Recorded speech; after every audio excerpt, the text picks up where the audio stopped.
Okay, so first Dark Souls videos, I'm not really like I don't like them. I think they're pretty good for my first shot at this kind of thing. And the way that I kind of like stitch them together. But you know they don't really hold up. They're not that great. ActRaiser, knowing this shit about ActRaiser, it's whatever. Still trying to find my footing. Diablo 3 video is actually pretty good. That's when I tried to experiment with a little bit of humor. And more of my personality coming through, and then I kind of backed off a little bit from that afterwards. Dungeon Keeper video I really like because it's Dungeon Keeper, but the videos are like, yeah, whatever. Hearthstone video did quite well, but again, it's like, whatever. Doing multiplayer games is a bit difficult. The openings of Fallout 3 New Vegas is the video that I constantly forget I even made. Anno 2205 is alright. It's my like first time trying to do a review, I think, instead of like a critique, and it's alright. Fallout 4 video, pretty good considering how fast I made it, but you know, some of those flaws show. The 1 year later video is a lot better. Dark Souls 2 videos I'm not really a big fan of. Like I'm kind of afraid to go back and watch them because the level design and bosses video to me is just like so unbelievably boring, but maybe it's better if I went back and watched it. The DLC one's pretty good. Infinifactory, again, it's like a review. I'm not really good at reviewing, I think. I think I'm better when I'm discussing things in more detail, but Infinifactory, you know, I just wanted to see if I could make shorter videos even back then. Tomb Raider and Rise of the Tomb Raider, those are alright. Those are like probably like C tier, you know? They're alright. Darkest Dungeon review is pretty good considering that that's like at the time it was one of the few reviews that actually finished the game. That's not shade, that's just true. That's alright. The rest of them, like in this line, Dragon's Dogma, I don't know if I should have done that. It's alright. Again, like they're okay. Should you play Factorio? It's probably one of the worst ones. Just kind of nothing. But again, I was still experimenting with what I wanted even the channel to be, and if I wanted to do these kind of recommendation videos, like I really liked Total Biscuits, like what the fuck is this game? And lots of times throughout my YouTube career, I've wanted to experiment with trying to do something like that, but I just don't think I have the time and the ability that TB did for talking without a script. You know, so there's that. Stardew Valley review again, it's alright. The Witness, a great game that you shouldn't play, is probably my first really good video. Lots to sink into there. It also resonated with a lot of people. It's the video that made the channel. A lot of people might think that, you know, the Fallout or the Dark Souls stuff made the channel, but it didn't. The Witness video was the first one that ever was picked up by YouTube's algorithm. Later on, different videos got picked up by the algorithm after that. The Hearthstone video was the first one that actually like got a lot of views when it first went up because it got posted on the Hearthstone subreddit and it resonated with a lot of people that were playing Hearthstone. But that actually doesn't really matter all that much. If anyone wants to make it on YouTube, the thing I can recommend that might be a little counterintuitive or might surprise you is that most of your views on YouTube will come from YouTube. You can't rely on your video being posted anywhere else because even if it is posted anywhere else, people might just watch it on the site that they found it on and they might not even come to the channel. They might not subscribe. Lots of people don't like to subscribe. They just want to watch YouTube and go through the recommended feed that it ties to their like IP address and stuff like that. Yeah, most of your views are actually going to want to come from YouTube itself. And that's what happened with The Witness. That's why it has like 5.3 million views. And everything else before here, I don't think has a million views except for the Fallout 4 analysis. Dark Souls 1, it's like a couple 100,000. ActRaiser, 77K. Diablo 3 is almost at a million. Yeah, so yeah, that's what happens there. But yeah, it's a good video. I really like the discussion at the end about the different story types. It's hard to remember some of that stuff going forward because there's so many different ways to classify stories and how you view them. I feel like I gave the game a fair shake. I really liked the game, and a lot of the frustrations I had came through with it though. The video was almost very different. I was going to have, that was the first time I was ever going to try being really artsy fartsy in a video, and I still haven't done that really. But I was going to have Lily record half the script with me, and I was going to keep like I was going to be, my voice was going to be the voice of the person that really didn't like the game, and Lily's voice was going to be the voice of the person who really liked the game. And we're going to have like this crossover where like she would say the lines that were positive and I would say the lines that were negative. So stuff like that, which might sound kind of cool, but in the end I couldn't make it work. So instead I just kind of did a more like traditional kind of like video that ended up being kind of like stream of consciousness still. So I think it worked out quite well. Bloodborne videos, I wish I had just made it one video instead of splitting it into three. The commentary and critique has the most views, probably because people don't realize there are two other ones after that. I wish it had just been one. Buying the PlayStation 4 back then was actually really expensive, and the channel wasn't making a lot of money, and that was actually a big risk, buying the PlayStation 4, and that's why we have the Uncharted videos because I couldn't really justify getting a PlayStation 4 just for one game to make a video on just one game. So the Bloodborne videos, I think they hold up quite well. It was nice to be able to do that. At the time, there wasn't really a big critique commentary kind of thing on Bloodborne. I think there are now, but at the time there wasn't really. I'm surprised at how they weren't more, or they didn't get better received at the time when it first went up. Right now, like the Bloodborne commentary critique is 1.5 million views. I think they're okay, but I haven't watched them back in a while. I don't think my Souls content is all that great, to be honest, except for the Elden Ring video. I think my Elden Ring video is actually pretty good. That's probably my best Souls kind of video. The Uncharted and Last of Us video, I think that the Uncharted video is too recappy, and I'm just basically falling into the trap that many YouTubers do, where they just endlessly recap the story beat by beat. There's a part at the end of Uncharted but hold on, sorry, I'm not being fair to myself. At the very beginning of the Uncharted video, I say I want this to be a watchable plot synopsis, and I always forget that, and so do people that criticize that video too. Like, the whole point of that video was to be a watchable plot synopsis, because Uncharted 4 was about to come out, and I wanted people to have that in case they wanted to get caught up to speed. So there is that part of it, but like, if you know the games, that can be kind of boring. There's a really good part at the end of the Uncharted 2 section, where I talk about why people like these games and why some people really hate them, and I think I know, like, 10-minute segment is some of my best work. I really like that part. The Last of Us video, part of the video, is really good compared to the rest of it. I like that part quite a bit. So the Last of Us section is my favorite of that. The Uncharted 4 gameplay critique is surprisingly one of my favorite videos when it comes to pulling apart gameplay, even though it doesn't have that many views. It only has 300k views. I really like that video. I thought I did the game justice. I thought I did a pretty good I tackled it quite well. It's hard to discuss gameplay, especially compared to story, so I thought I did that well, but most people wanted the best story in the series video, which I just read out loud accidentally right there, and most people watched that one. I don't really remember that one. Dark Souls 3 critique is okay, but I hate how I sound in that video, and I won't tell you why, because if I tell you it and you didn't notice it, it's going to forever ruin the video for you. Inside video is pretty good, but again, it's kind of like a review. Got a lot of shit left for that video, still kind of do sometimes. Joseph Anderson versus No Man's Sky is possibly the video that made the channel compared to The Witness. So The Witness didn't get picked up by the algorithm until after the No Man's Sky video came out. Looking at the views right now, No Man's Sky video has 1.5 million views. The Witness has 5.3 million. Welcome. I do YouTube sometimes. Hey, you might not know. The Witness has 5.3 million views. No Man's Sky has 1.5 million. When No Man's Sky came out, it had more views than The Witness did very, very early on. No Man's Sky video got upvoted very high on some subreddits. Notch watched it, Angry Joe watched it, like so many people watched this video. It was the first time one of my videos hit fairly big into like the gaming whatever scape, you know what I mean? Internet Historian, that was much later on, like that years and years and years later. So No Man's Sky might be the reason why the Witness video got picked up by the algorithm, because the algorithm got like, oh, like you just got a lot of views on this, and then like it was like, oh, and this is like, when we recommended your video, another video after this, most people watched this one because the thumbnail is really pretty. That's probably why this video was successful. I'm not kidding. I have nightmares about this. It keeps me up at night.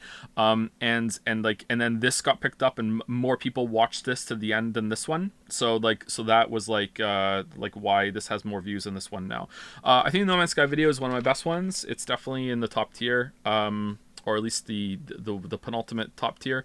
It has a story, like my path with playing the game, like comes to like, it has like narrative ups and downs. It has like a twist ending, and then it has like another twist ending at the very end. It has like an oh shit moment at the very end. What happened to me in the game. It's really good. I like the video quite a bit. Here is me trying to shamelessly stoke the fire of, oh my god, I got some success, let's do a follow-up video. That was not really well received, but you know, it's okay. Oh man. This is what I mean when I say that you want most of your views to come from YouTube itself. The No Man's Sky video got passed around by a lot of big names in gaming. People who make games, people who make videos on games, channels like much bigger than mine that have millions and millions and millions of subscribers. Okay, and it got like upvoted to the top of multiple subreddits. It was posted into lots of communities online. and it has 1.5 million views. Okay, that's a lot of views. I'm happy with those amount of views. This one did none of that, and it has 5.3 million views. This one was not posted anywhere really. It didn't resonate. It didn't hit the top of any community. It wasn't retweeted by anyone big. And it has way more views because YouTube itself decided to promote this through its algorithm to a lot of people. So that's why. So these things matter, but they don't matter as much. I believe. Fury review, it's okay. That's probably like mid range. Like it's okay. It hopefully it exposes people to Fury and they enjoy it. Soma video, I really like. I know a lot of people didn't like that video for reasons I don't want to get into. I don't know why. I do actually, but I don't want to get into it. I think the Soma video is really good. I made the Soma video in a week. And I think that's a pretty good turnaround. I can usually make the videos really quickly if they're short linear games like that are mostly on story. And I really like Soma too. The most annoying thing about the response that the Soma video got from some people is that the claim that I don't like it or that I somehow did the game a disservice or anything like that, because I think that Soma is one of the best games there is because it has one of the best written stories and one of the best presented written stories in gaming. It's really, really good. It uses the medium in a really cool way. I don't know if it's purely on purpose because I've played Amnesia and I've played Amnesia the Bunker, and those two did not come anywhere close to it. So maybe it's just that they lucked into it. I don't know. That's kind of mean to say, but hey, like where's the good follow-up? Soma is really, really good and I highly recommend it. So there's that. And also like the gameplay criticism, which is the only criticism I had for it really, is also shared by the devs. Like the devs also, they have a dev blog where they agree. They didn't agree with me. They said it independently on themselves. This is something that horror devs know quite a bit. So again, I don't get it. I do, but I don't want to get into it. I do regret calling Elon Musk a smart guy in the video. I just kind of searched for who is a smart person that was like talking about some of the stuff in the video. I regret doing that. I didn't really know who Elon Musk was at the time. I just saw him like being posted around. Like this was 6 years ago. I saw him posted around a bunch of communities. I'm like, whatever. And there was a relevant news article about simulated consciousness and shit that is linked to some of the story beats. So yeah, I regret that, and I also regret like talking about what the ending could have been instead, because it's a pretty good ending, but I think sometimes I talk about things and I don't understand that I need to explain things more, but which is a problem because sometimes I feel like I over-explain. The issue wasn't that the ending was bad, it was just I feel like the characters weren't kind of talking about some other possibilities a little bit more, and I would just like to see that acknowledged a bit. But yeah, that's it. Dark Souls 3 DLC, this video is okay. The fact that I apparently suck at the last boss here was not well received. I had some keyboard warrior arguments with people about this video, and that makes me not really like it all that much, but I haven't watched this video back in a while.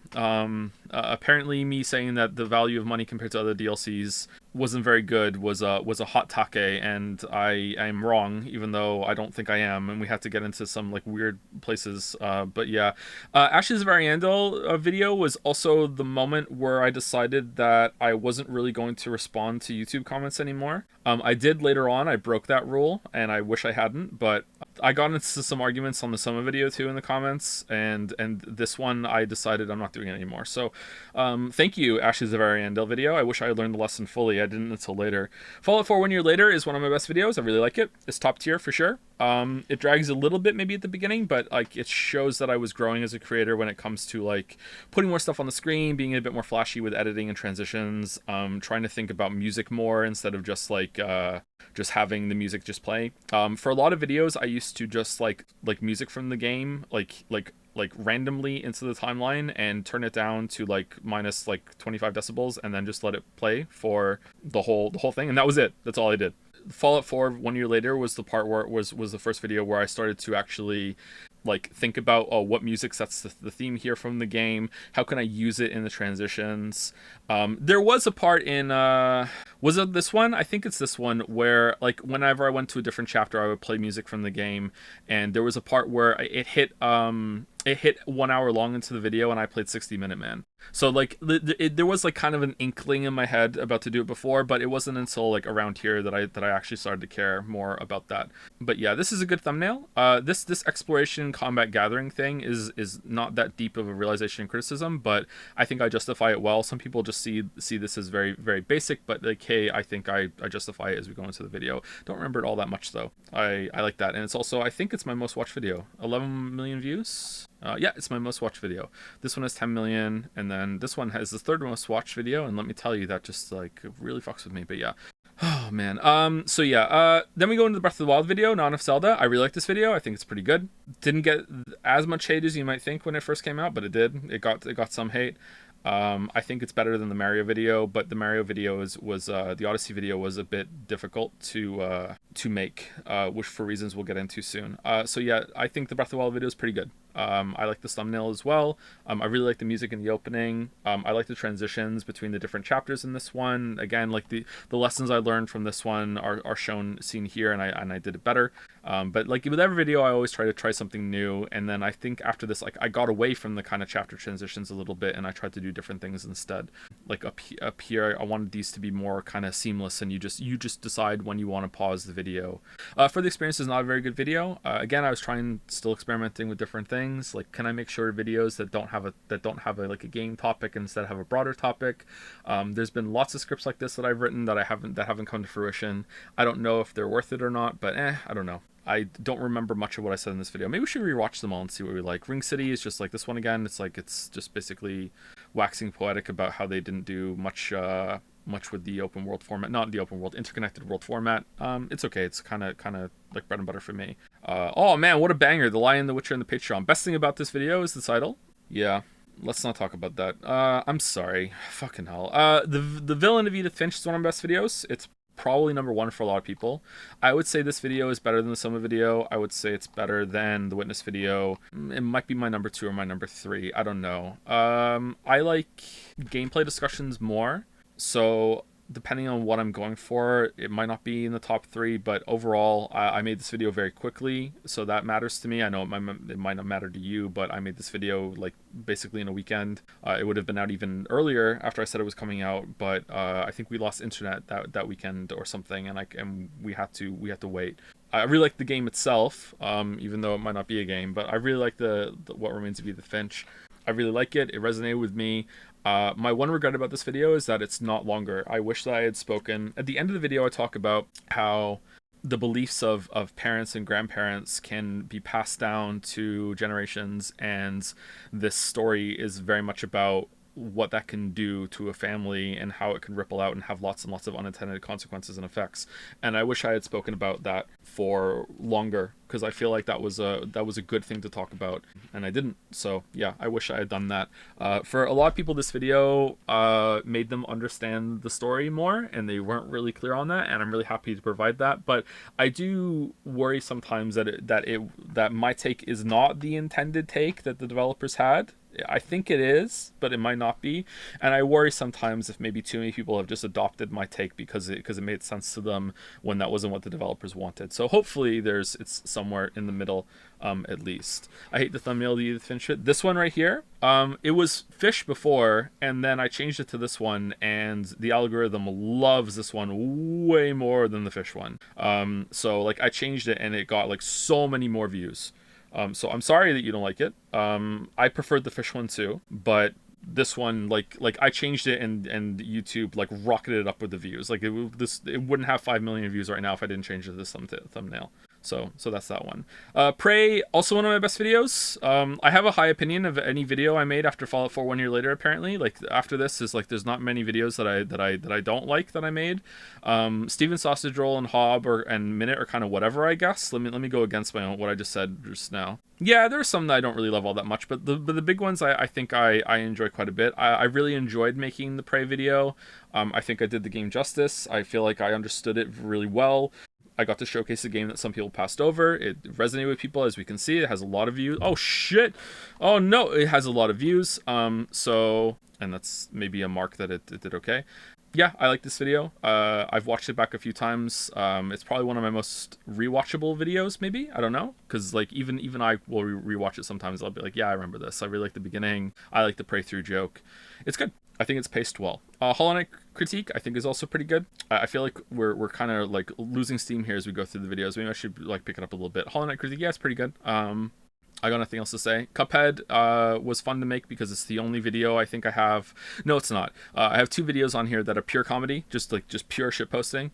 I really like this. I think the joke landed way better than I thought it was. I was really nervous putting this up. I got a little bit of shit for it actually for making fun of that guy, but I really wasn't making fun of that guy on its own. It was more about the idea, because this is like, it blows my mind that it became a talking point. Like, do people who review games have to like fucking like finish them and shit? Like, it just blows my mind. Like, of course you have to be able to finish them. Like, if you like.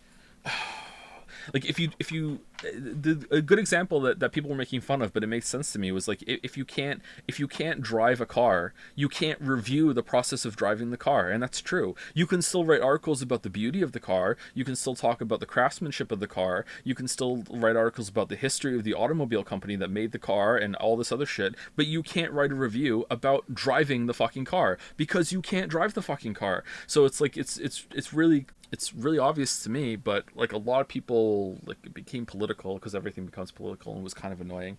Oh man. Anyway, let's move on. It was nice to show people the Steven Sausage Roll game. I don't know if people went and played it because of the video. I regret that there hasn't been a Bob Is You video that did the same thing. Kind of a weird video though. I just kind of wanted to do. Sometimes I want to do videos on small games. I wish I still did that more, but I don't. Same for Hob. Hob, we streamed it, and I was trying to see if I can make games. I think Hob was the first game that we finished on stream, or was it number 2? I can't remember. I was trying to see if I can make a video on every game that we streamed, and we saw how that went. But yeah, fuck no. Odyssey video is really infamous. If you know me for anything, you probably know me because of the Odyssey video, or because of the town is making him stupid, which is true, but let's not talk about that. Odyssey video is, I don't know if the Odyssey video is kind of like the Witcher 2 video.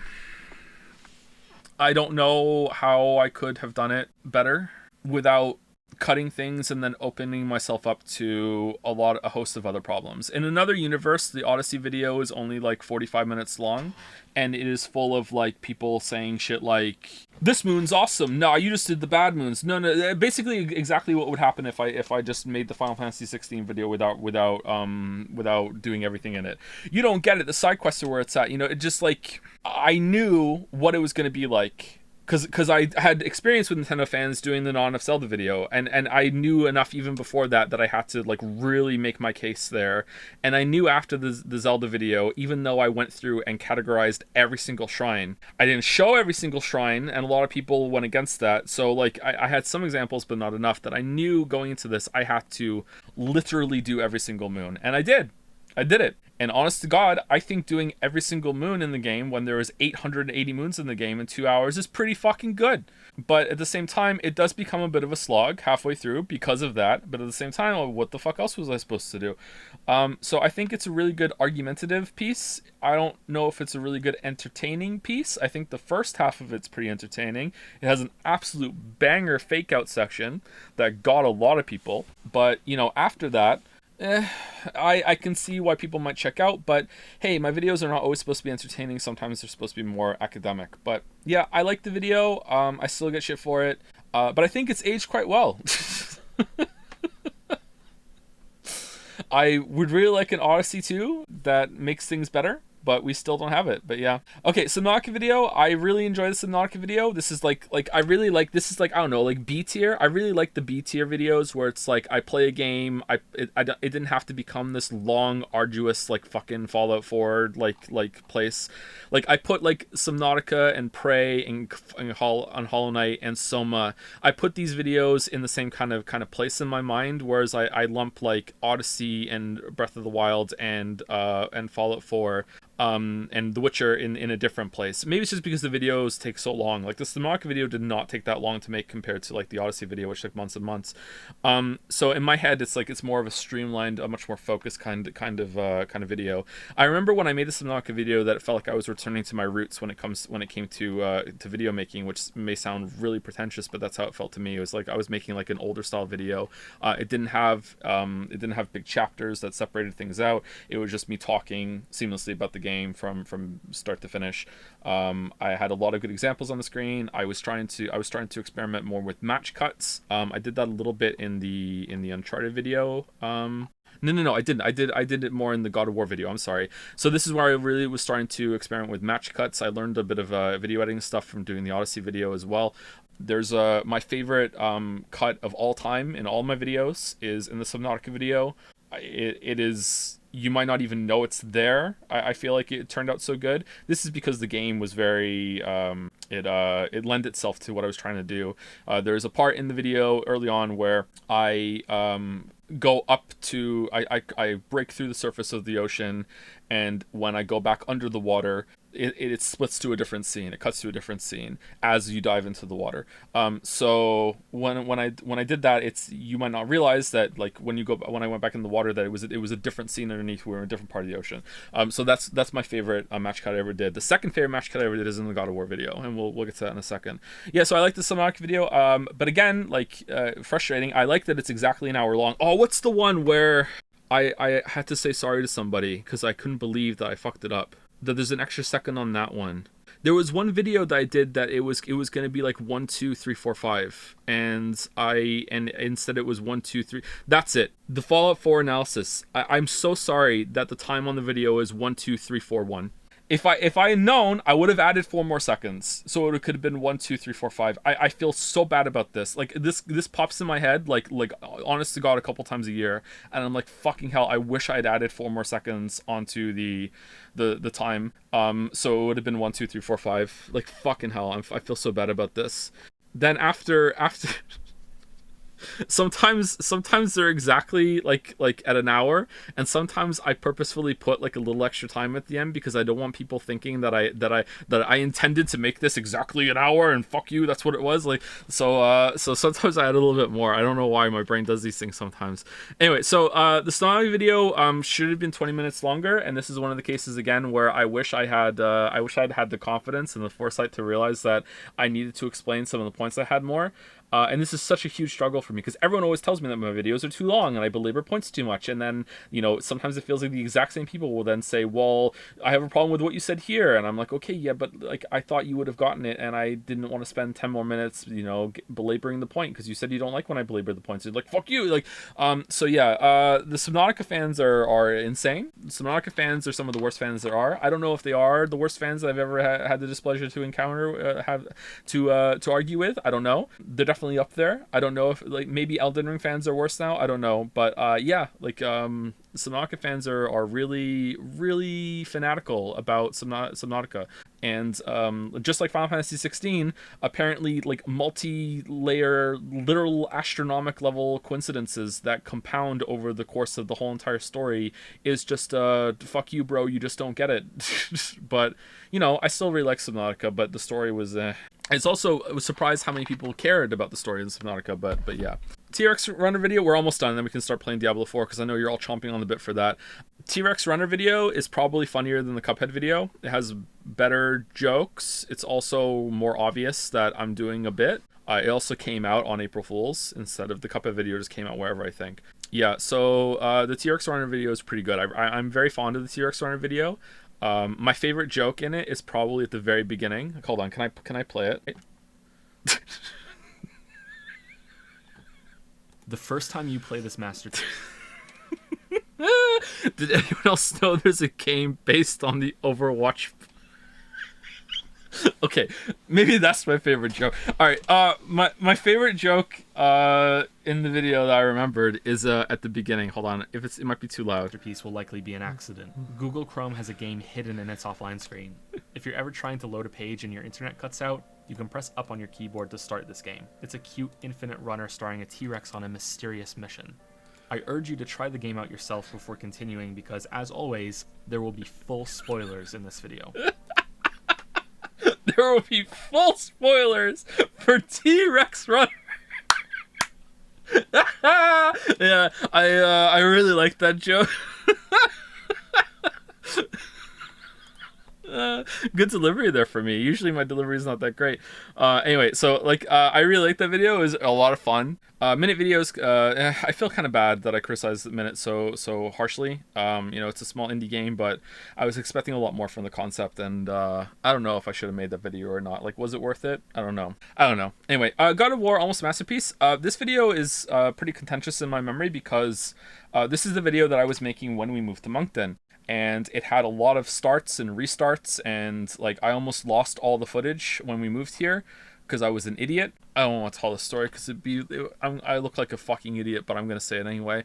I made a backup of all of my God of War files from the computer, the hard drive that I had it on, and then I put the backup in the same fucking shipping container as the original.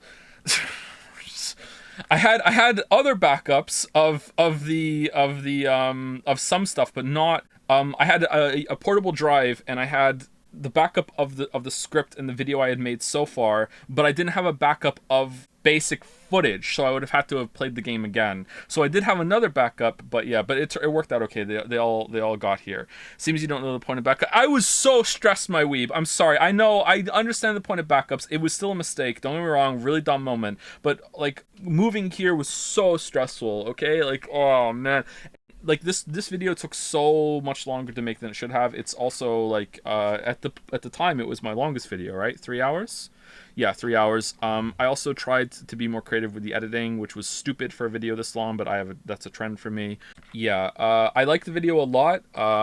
It meanders a little bit, but I think I did a pretty good job. The last like half of it, the last hour of it is like take it or leave it. It was a bit too negative for sure. In fact, it was so negative when I rewatched it on the when we did the watch along that I had to address that in the Ragnarok script that I wrote, and I was like, I don't want to make that same mistake again. But yeah, it's hard for me to judge that sometimes, I think. So I like the video. It has my second favorite match cut. Ask Me on the Right Day is probably my favorite match cut. And it is when, if I mouse over it, does it show? No. It is when I talk about The Last of Us, and it shows... somehow I got really lucky. I showed it to you when we rewatched it. When Kratos plunges his axe into a zombie, and then it pulls out, and it's Joel, and then Joel runs to someone else and plunges his axe into somebody, and then it's back to Kratos.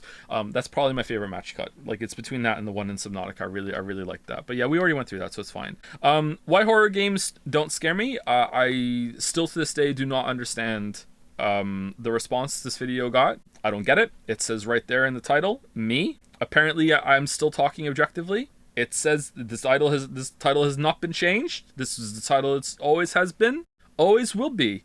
Why horror games don't scare me, he said, speaking objectively. Me. I went through literally every single comment in the first week or so that this video came out. And then I went on Twitter or something and I said, like, I feel like the reason why this is getting so much hate is because people are like think I'm lying or think I'm being like too cool for school and being like, horror games don't scare me, because that's what the vast majority of the comments were like vibing with. And then I got called like a pretentious fucking head up my ass asshole, like I'm an asshole and my head is up it because I'm dismissing like legitimate criticism about how I'm like fucking talking for people, when I'm like, motherfucker, did you read every comment? Because I did. I read every comment, and that's what I think I'm getting from it. I don't know what they say now. It's been a long time since this video came out. It's been 4 years. I thought it was gonna be like a pretty fun, like the For the Experience video, and honestly, these two videos are probably why I've never done another video like this, because I feel like I do better when I have the game and we're just talking about the game and we're not talking about a topic. But hey, maybe, I don't know, maybe I just got unlucky with how people responded to it. I still don't get it, man. It says right there, don't scare me, don't scare me. Like, and this is like what I said earlier, when I said that this is the video that taught me to never respond to YouTube comments because it's not worth it. This was when I forgot that lesson, and I actually like responded to some of the comments. I think on this one more than this one, I think. And like the arguments I have with people, man, like I think there's a line in the video where I say something like, ask yourself, you know, like, are you as scared as you could be right now? Like, and someone like wrote this big long fucking treatise saying like, look at you, like, trying to talk for everyone and talk down to people and blah blah blah blah blah. And I responded to it and I said, motherfucker, you can just say yes. Yes, I am as scared as I could be right now. I don't want to be more scared. It's not like talking for you. You can just say yes. Like, that's all you have to do is like say yes. That's it. Okay, cool. Shake hands. You like horror games. I don't. We're done. You have an authoritative tone. I'm glad you brought that up, chatter, because that is why the next video exists. Now, some people think that I like these videos, by the way. I think this one is better than this one. This one rings more true and it has a better point. This one is like just about me and my problems with the horror genre. This one is about all of media criticism and talking online. And it annoys me that this one has more views. And this one kind of got overshadowed a little bit because people think that this video is me having like a whiny baby moment, which apparently I had last stream too, which I don't agree with whatsoever, but okay. A whiny baby moment of, wow, people are criticizing me, time to do this. This video is not about this video, and like only a little bit. This video is also about the response to this video and this video and this video and this video and this video and this video and this video and this video, this line, fucking all the way back to the fucking Dark Souls videos, okay? Like, every single creator has to deal with this shit. And if you've had any discussion online about any piece of media in the past couple of years, you've also had to deal with this shit too.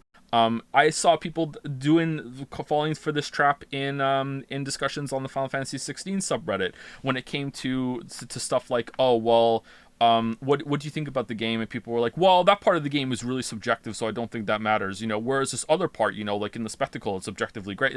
Like it's the same shit over and over and over again. So I think I handled this quite well.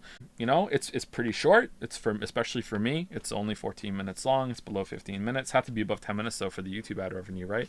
I think it's a pretty good video. What blows my mind about this video and some of the conversations around it is that a lot of the people that say you are trying to be objective and speak for everyone, when I say, like, in response to that, I don't think you can be objective when it comes to having opinions, will then turn around and say, oh no, you can. Okay, then why do you have a problem with me speaking objectively then? What? Like, what's the issue? Oh, is it because you think I'm wrong? Okay, then just prove me wrong. That should be easy then, right? Like, if you think that there can be objective qualitative statements made about games in this case, and you think I was making one, even though I'm telling you that I'm not and it wasn't my intention, then it should be really easy for you to just prove me wrong instead of like saying it's bad that you're doing that. That's what I don't get. If your stance is that, hey, I don't think that you should speak objectively for other people, because you can't do that, and it sounds like you are, then okay, yeah, I get it. That's you know, subjectivity is implied. You shouldn't have to put I think statements all over your piece, and in my opinion, you should sprinkle some of them. And I think I do a pretty good job of that. I remember being pissed about this video, but later I actually started agreeing with a lot. Is it the tone? Like, I do know I have sometimes an authoritative tone, but that is coming from a place. Oh, someone said this is what it's linked to, because someone just said having an informed opinion. Yeah, if having an informed opinion is what you think objective statements are, then okay, I don't disagree at all that those are worth more than anything else. You know, like I've always said, this is the example I always go to because I think it's a really, really good one, and it's also funny. If I came to you and I said, I really like this movie because I think it has really great actors in it, and it has a really good story that resonates with me because of these themes, blah blah blah blah blah. The musical score really matches every single scene. It's really really good. You know, just basic kind of comments or whatever. And then someone else came along and said, I really like this movie because it's the last movie I watched with my grandmother before she died. To me, the person who has all these reasons has much more objective, you know, an evaluation of the movie than the person who watched it with their grandmother and has a really nice memory of watching it with their grandmother right before she died. Okay? But these are still subjective statements. And when you get down to it, you can't really measure anything deeper on the side of the person who has like much more reasons that don't have anything to do with their dead grandmother. Anyway, so yeah, I do think there's a lot more value in informed and supported opinions for sure. That I've made it my whole entire fucking, you know, mission on the site to do that. It is pretty fucking rare that you will find me saying things that are just because that's how I feel, man. I always try and have examples and to back it up. And like, you know, the one time that I didn't do that a lot, oh my god, did I feel the pain. But I still did it there. I still explained it. That's what I think about that. If you think that having an objective opinion is just having an informed or supported opinion, then you are arguing for the change in definition of that term, which, hey, like maybe there's a place for that, but you know, like I don't think it's all that necessary. But if it turns out that most people at large do want that, we can like see the language evolve in real time as we go. But like right now, that's not what it means, unfortunately, you know? The stream highlights was just to see if people would watch the streams and also if there was a place for this on the main channel. It did pretty well. Nick made this, and Nick also made a second one, which I have never put up. There's a sequel to this. It's done. It's been done for a long time, and I just never put it up because I'm a scumbag. I don't know. I can't even tell you why I didn't put it up. There's a sequel. That's there somewhere. I think it's good, but I don't know if it has a good place for the main channel. But hey, it got some views. People found out about the streams. Action video is it's kind of meh. It's kind of C tier, bread and butter. It's like whatever. It's just like I played the game and I would like to make a video on it. I think we streamed this too, right? So it was like that. The Fallout 76 videos are pretty good. I watched this one back somewhat recently, actually. I watched it back on ×2 speed while I was playing Evolve Idol, I think, and I thought it held up quite well. I like the end when I do the improv bit where I just speak without a script. This was pretty good. Apparently people like this one better, though. Maybe it's because it's longer and they can put it on in the background. This is like, again, like here's a big, huge support for a lot of statements that are here. So this one did well. This one did even better. I love Mandalore cameo. Yeah, Mandalore cameos are really good. The Internet Historian effect, I don't think so. I don't think Internet Historian is the reason why this video has way more views than this one, because this video already had more views than this one when Internet Historian made the video. Internet Historian's video, that's his most watched video, so I'm sure that, you know, having like one of the biggest YouTubers on the platform in their biggest video that has like 30 plus million views or whatever, shouting out your video had some effect. But again, I don't think it had as much of an effect as the algorithm actually pushing the video in front of people on its own. The Fall of 76 is really, really good. Apparently this one's better than that one. I don't know. I like this one better, but I do like that I was able to, this one was interesting to make because I did it unscripted. So I had everything lined up already in Adobe Premiere, categorized. I knew the order already of all the glitches I was going to show, and I had them all in a row, and then I would play it in Adobe Premiere, and I would talk over it as it went through the timeline. Or did I render it out? Maybe I rendered it out. I don't think so. I can't remember now, actually. Did I render the whole thing out? Maybe I did. And then I just spoke over it. And then I would like make some of the clips a little bit longer or a little bit shorter if I went a little bit over how much footage I had, and then I put that in and I made those tweaks at the end. So it was pretty fun. Yeah, I enjoyed making that, but it was a little stressful at the same time. It was a hell of a lot easier than having to write a script and everything, but you know. Hollow Knight DLC, Swan Song for Silk Song. I always kind of regretted this title because clearly I was trying to get Silk Song in the title because people would like be searching for Silk Song. Little scumbag move there, but it is kind of a poetic kind of title, right? Swan Song for Silk Song is fun. It's kind of hard for me to say though. I like this video. I like going over the DLC. I like returning to Hollow Knight. This video took a little bit longer to make than I care to admit because I beat every single boss on Gold Star or whatever it is, Gold Medal, in the DLC statue arena, and I also beat every Pantheon with bindings. I think I did 3 of them with full 4 bindings, and another one I did with like 3 bindings on, and I beat the last Pantheon with each binding separately, but I didn't do it with like multiple combined. I wasn't that good. I wanted to do that because I really wanted to have a lot of mastery in the game.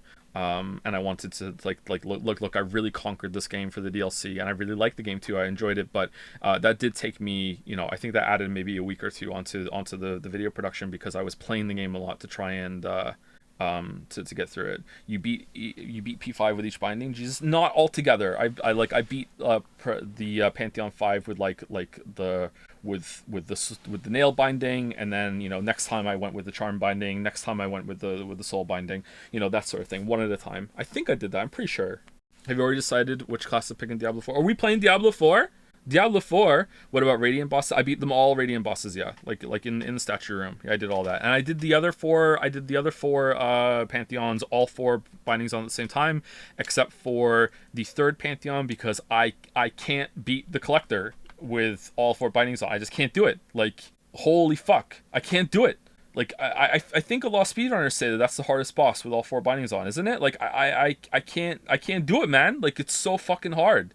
Like, he just like swarms the whole arena with all of the little shits that if you have a lot of extra damage, you can just like mop up and control. And I just can't do it, man. I just can't do it. Did you beat Path of Pain? Oh yeah, I beat Path of Pain. I beat Path of Pain on stream. We streamed it, and I showed beating Path of Pain. I think it took me longer to do it on stream than it did the first time I did it, because I was out of practice. I also beat Pantheon 5 on stream when we played it back again too. What about Finn? Can he do it? Can Finn do it? Can Finn do what? Can Finn beat the Collector with all 4 bindings on? No, he can't.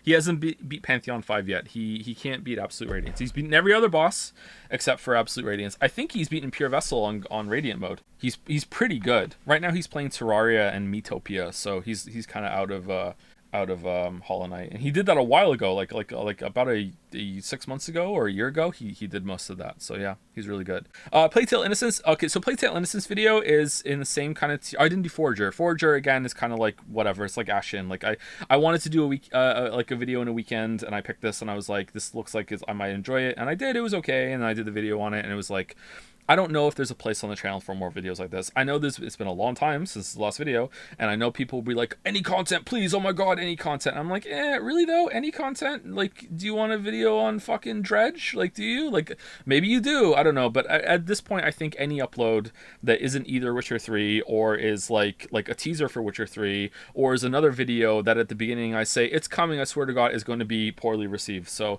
we'll see how it goes after Witcher 3. Critique of Playtale Innocence. Apparently it's about The Witcher at the beginning. I really like the opening of this one, actually. Has some pretty good jokes, but it's in the same kind of tier as like Subnautica, the Hollow Knight area, where in my head it was really nice to just like, hey, play a game, bang this out, really like linear, straightforward experience, has some interesting things to talk about, and just boom, have it out there. So that was fun. I like making videos like this, and making one of these is like, I think, more successful than one of these, but it also takes like a lot longer than one of these. Like, again, this is like a day or 2 or at most 3. This is like a full week, maybe even 2, maybe even 3, depending on what's going on. So it's hard to judge, but I like this video. It's pretty good. Return the Obra Dinn. I don't know if I like this video a lot. I have to watch it back again. It's pretty short, which is unusual for me. I'm putting it in the mid tier for now. I like the title, hopefully a classic. Because it's true. I really hope that there's a classic. I haven't seen many other games or any other games like this so far, but I hear there is 1 or 2 that I could check out eventually. I like it. It's hopefully got some attention to the game, although like Obra Dinn After Papers, Please has probably got a bigger like virtual footprint than I do, but still, hey, people pushing you toward videos it never hurts, or people pushing you toward games never hurts. It's an okay video. It's probably all right. I don't know. Anyway, and then we have the last 3. I think these 3 videos are some of my best work, although this one is deeply flawed, but I don't really know how I could have done it better. This opening, by the way, was made by Nick, the same person who did the stream highlights down here. Nick also made Go-Kart Geralt from the video, and one of the animations about the that showed like a map of a fantasy world in the second video. But yeah, so The Witcher critique is probably my favorite video. The Witcher 3 video might be better than it. We'll see when it comes out. I really like this video. I think that it's paced very well. Has a lot of interesting things to talk about. It has probably the best I've ever done on a mix of recapping the story to keep people up to speed while also having parts sprinkled in that have actual proper like discussion points instead of just being like story, that sort of thing. One of the biggest reasons why the Witcher 3 video is not here is because the way that this turned out after I had to remake them all when it was before one big thing, the way this turned out was so much better than anything I had, and as you can see, it's also way better than this one. And the Witcher 3 video was a lot more like this one than it was like this one. And I didn't like that, and then fucking life happened, and here we are. Fucking hell. I'm sorry. Anyway, so yeah, this is my best video, I think. It's my favorite video. I think the video editing is really good in it. I'm not the best video editing by any stretch, but I think I do okay. I've learned a lot over the years. I think the examples that I have there that support what I'm talking about are really, really good. I use effects on the screen quite well. I experimented a lot with masking and keyframes in this one. I know I'm an idiot for like being like, hey, I know. I think probably having to have remade it and retool a lot of it made me think that I need to make it feel more fresh, and that's why I kind of dove into putting a lot of effects into it and a lot of keyframes and masking, like I said, when I don't really usually do that. Like learning how to do that on like at the like a 4-hour video, at the time the biggest one that came out, and then this one came out, and then the Witcher 3 video is longer than both of these combined, is stupid. Like why would I, like, this is the video where you learn how to do new things, this is the video where you try new things, not fucking this one where you have to do it for the whole fucking 4 hours, but it's almost 4:20. If only it was a minute and 35 seconds longer. Girl, is it 4:20, bro? Dude. Anyway, so I regret that. I don't regret the effect, like, in the result it had, because I think the result is pretty good, especially for me who, just learning as I go. But I do regret like the agony that it was going through it and doing all those things. I also think that this video, despite the No Man's Sky video having a pretty great ending that the universe bestowed on me through the tomfuckery that happened at the end of it, this video has the best ending. And I can spoil it for you right now that the Witcher 3 video does not have a good it doesn't have a good enough ending. It doesn't, does it? It doesn't have as good an ending as this one. This video has the best ending of all of them. How I talk about the last part of the story in Witcher 1, and then the last part before the Patreon credits come up, is probably my favorite moment in all of the videos that I've made. So I really like the ending of this one. So I really like this a lot. So yeah, it's my favorite video. Well received as well, as you can see. I always thought that I didn't want to make them separate at first because I was afraid that it was going to be Witcher 1 video, like 400,000 views, Witcher 2 video, 500,000 views, Witcher 3 video, 2 million views. And so far it's been the opposite. People wanted the Witcher 1 video way more than the Witcher 2 video. I don't think so, actually. I think it's more likely that this video is just better than this video, and more people have rewatched this video because they like it better than this video. So that's probably it. This video is deeply flawed because the game is fucking crazy, to put it mildly. The amount of choices that you have and the amount of story recapping you have to do. So I did really well here, I think, with recapping the story while having discussion points. Here, I just have to say, fuck it, I just can't do it. Like, I did my best. Like, there is still a lot of discussion that I do, but I found it better, and I think this was the right decision to do, because otherwise it would have been, like, even longer than it is, to just be like, fuck it, I'm just gonna recap for the next 10 minutes. Here we go. Like, boom, boom, boom, boom, boom, boom, boom, boom, boom, boom, boom, boom, boom.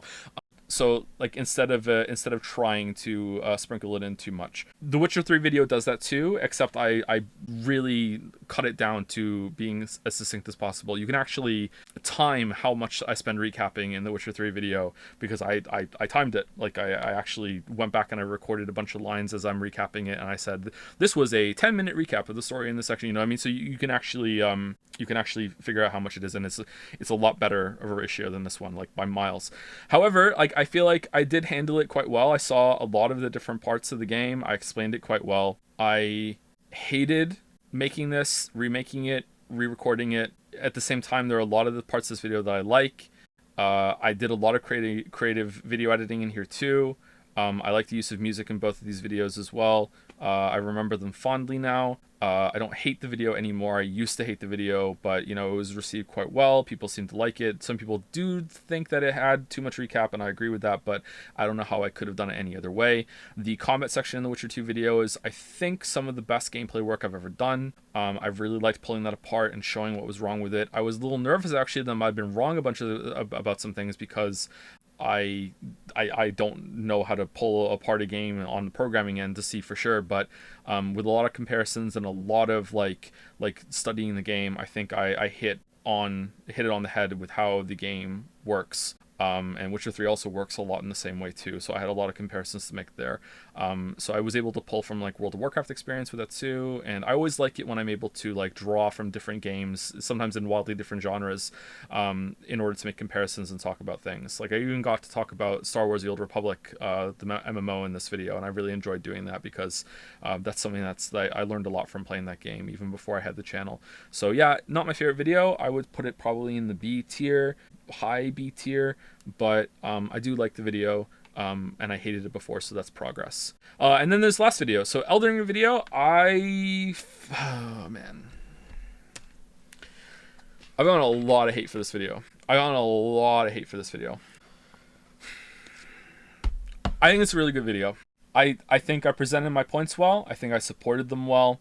I don't think it's flawless in the way that I'm right. I don't believe that. Like if you had a lot of fun with the game and you think the bosses are really fun to learn and everything like that, I think that's absolutely fine. My video is not supposed to convince you otherwise.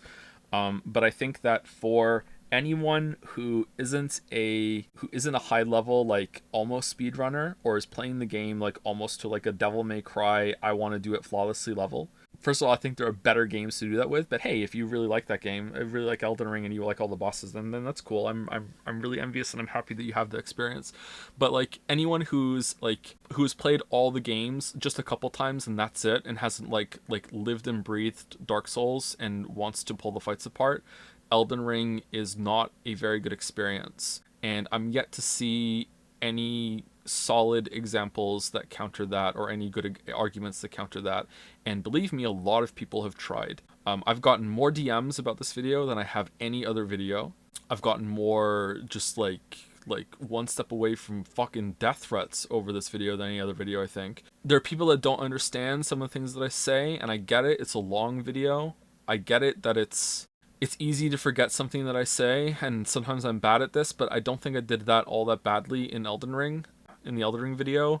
Like a good example that I always go to is that there are people that say, Joseph Anderson's a fucking idiot. He didn't engage with any of the new systems that they added in the game. That's why he didn't have a very good time. If only he had done X, Y, and Z, he would have had a really good time.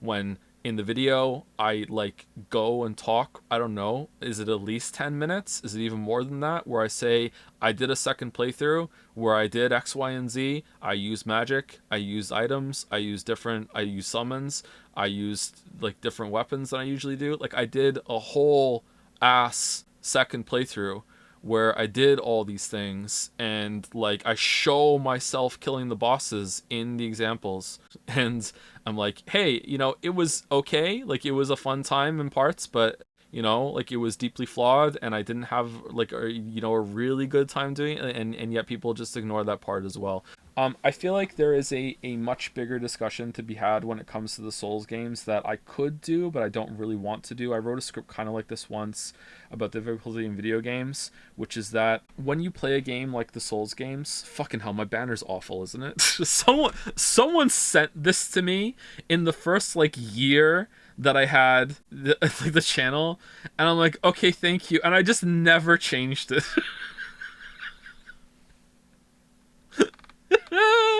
Oh man, your line delivery in the Elden Ring video is rough. Do you think so? I thought that my line delivery in it was my best. I think this is the best I've ever narrated or read a script, is in the Elden Ring video. Really? You thought it was rough? Huh, okay. Well, I'm sorry. I also thought so. You thought it was rough, or you thought it was my best? I really thought I read this one well. I think there's a really big discussion to be had about choosing your own difficulty in these kind of games, because that's what they support, and it's really difficult to know when to say stop. And people don't understand the can of worms they're opening when they say things like, you don't get to criticize the combat system unless you've engaged with every single part of it. And it's like, okay then, motherfucker. So you're saying that I have to use like multiple weapons, fill up every slot, use magic, use summons, maybe even summon a friend, research the boss to see what their weaknesses are, and on and on and on and on and on. And it's only after I've done all of that that I'm now able to take a step back and say, hey, I don't like this fight. What if I don't like the fight because I did all those things? There has to be a happy medium in the middle. And I get that that's really complicated. And some people who are somewhat new, not brand new, somewhat new to games might not understand how complicated that place is to be. But like, I feel like I explained it fairly well in the video that I know what kind of player I am, and I know what I need to get out of these games, and I know the kind of limitations I need to put on myself. Like I just did in Final Fantasy 16. Like I kind of felt out, hey, I need to not engage with the healing system if I'm going to have a better time with this, or let's see if I have a better time with it. And I did. I had a lot better time with Final Fantasy 16 by not using the healing system. If I had used the healing system, like that kind of thing, that's where it worked out, right? And it kind of worked out in Elden Ring too, is that if I had used all the other things on my first playthrough, I would have had a much lesser experience because I would have steamrolled every single boss and I would have been really upset. And you have to accept that some people are going to know better about themselves when it comes to what they need out of a gameplay system and what they want to engage with and what they don't. You're one step away from saying everybody has to have some magic in their build, or everybody has to have a shield. And then now you get into like weird parts of it. It's like, okay, but what if there's like different builds that are exclusive to each other? Like I can't be like roll only, but also use a shield. And I'm sure there are some types of magic that unless I do a shit ton of farming, I can only have this amount of magic, or I can have this spell, but I can't have the other one. Like at what point? Like what is it with Bloodhound Step and the other one too? Like at what point? How do you even parse that? That's such a clusterfuck of takes there, of just to be able to dismiss someone as saying you don't get to criticize this because you didn't engage enough with enough of the systems, like by my metric that you are enforcing on other people. I feel like you and Noah Gervais are opposite sides of the coin for choosing your difficulty. What do you mean? Does Noah try to make it as easy as possible on himself? Or I don't try to make it as hard as possible on myself. I try to make it hard but manageable. He's bad at games. Well, that's an interesting. I don't know if that's true or not. Sorry if someone's just hating on Noah. It seems true to me. Whoops. Like that sounds like an interesting time. Like if you're struggling and you're like, that's why I really like the Souls games, is like, especially Dark Souls 1, is that you can play it almost like a puzzle game. You can be like, okay, well, I can't beat this boss by doing blocking and rolling. What is the weakness I can go and get and find? Kind of like when you need to have a divine, like the first time you play Dark Souls, if Dark Souls is the first Souls game that you play and you're not used to playing really really hard games, you might not beat Dark Souls without having a divine weapon. Like to you, your first playthrough, getting a divine weapon in Dark Souls 1 is like a mandatory story moment where you're like, holy shit, I figured out how to get through this part with a divine weapon. Meanwhile, on your third, fourth, fifth, 10th playthrough, you're like, I don't need a fucking divine weapon. I don't even know who we're fighting. I'm just gonna run in and kill those guys that make the fucking skeletons respawn. Who gives a shit about that? You know what I mean? Like you might not even remember your first playthrough when it was like this big ordeal to get a divine weapon and how you might like really really need one to get through the game. So that kind of thing is really cool. Like I think the games are really really fun for that. And really interesting, and I like that they facilitate that kind of gameplay.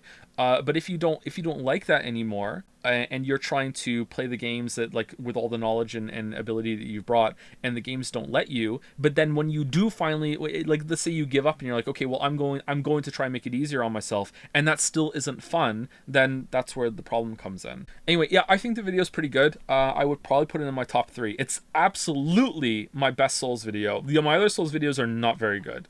I think maybe the Dark Souls 3 DLC is the best, maybe one of the Bloodborne videos, but the rest of I like that I kind of went to bat for Dark Souls 2. I enjoy like defending Dark Souls 2 because I feel like it is definitely the worst game, but I feel like a lot of people wrote it off and didn't realize you can have a lot of fun if you drop your camera lock on, which is really unintuitive, I know, but that's what you need to do to have fun in Dark Souls 2 IMO. And also the DLC is absolutely fantastic, like top tier in the series. It's not like at the top, but it is in the top tier. Like Dark Souls 2 DLC is fucking great.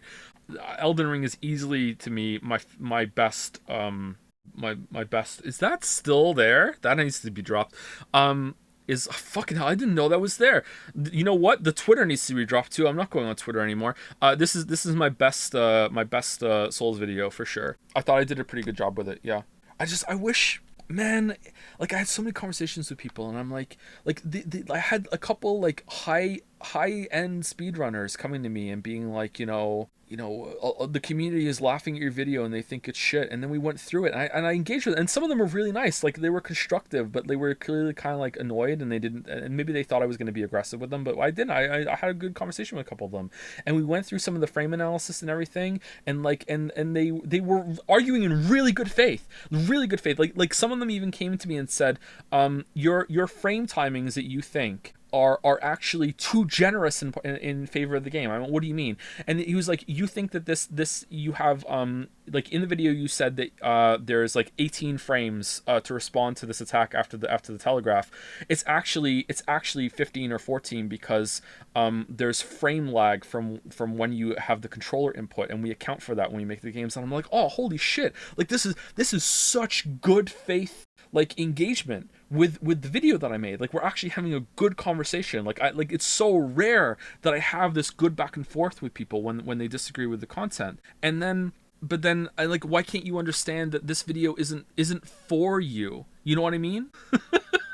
It's like imagine if I made a video about Ocarina of Time and I said, you have to do all the palaces to see the end of the game, and then someone wrote in the comments and was like, this is, you fucking idiot, if you go into the pond in Kakariko Forest and fucking like set up a side flip in the corner and stand there for 10 seconds and then do a backflip and then use your sword to do a plunging attack into the water, you go underneath the thing and then you spawn in Ganon's room and you can skip all the palaces. It's like, dude, this video's not for you. Like fucking clearly I'm talking about like 99.9% of fucking people who play this game are going to have to engage with all the content from start to finish, and they're not gonna fucking like skip all of it by doing insane strats that have been data mined and like refined to an insane degree for speedruns or whatever. That is something you can do in Ocarina of Time, by the way. You can do that. It's in the Lost Woods, isn't it? You can get into the corner and you can do a setup for it. Maybe they don't do it anymore, but you can actually do that. Like, of course, a speedrunner who has like labbed the fight out for fucking like literally 20 hours is going to be able to find all of the little ways that you can sneak in damage and the perfect moves and the perfect ways that you can jump over this attack, and it doesn't look like you can because the attack goes through almost your whole entire body, but you can jump over this. Like, of course the video's not for you, man. Like, it's not for you. It's for everyone else who played the game. Like we're normal Elden Ring players, just innocent Elden Ring players. Like, we're normal people playing the normal game and with the normal rules, not your speedrunner bullshit. You know what I mean? Like the video's not for you, and I don't want to tread on your shit. Like speedrunners love Elden Ring for the shit, and I'm really happy for them. I've seen some of the runs and they're fucking awesome. Like when the first game came out, there were me and Sareth, I think, were discussing it, and Sareth kept posting all the updates that this guy was doing with these weird kind of warps where if you would do a jump and then point the camera in a certain direction, you would just go like right across the screen to wherever it was, and these things were amazing. I really love it, man. This game is taking a long time to. I know it's still got 10% left. What are we gonna do for the last 10%? Oh, anyway, that's my review of my own videos. Most of them are just okay. Some of them I really, really enjoy still. This is my favorite. And my least favorite is probably like, I don't know, like the Factorio video. Like, I don't know, like it's like these are forgettable videos. Like what's my least favorite video that actually has? Why did I have my headset on that whole time when I wasn't even listening to anything? What's my least favorite video that actually that is actually a full on video? Maybe like that might be an interesting question. Probably Dark Souls 2 ones, yeah. Do you think the intended route through a game is more important than player experience? I guess it's more of a question about death of the artist, but for games. Yeah, when I wrote a script about difficulty, I also spoke about that. I called it death of the developer. I even posted on Patreon. Some people might have read that script. It wasn't a very good script. The patrons had a lot of feedback for that one. It was also a script that was originally written when a media outlet was hiring me to make videos for them. I won't say who it was because I don't want to open that can of worms, just in case I'm not allowed to talk about that. But I was very close to signing a contract with the site to make videos for them, and then I decided to back off because I didn't like the process they were putting me through, and I got kind of a bad feeling. It was not IGN, no.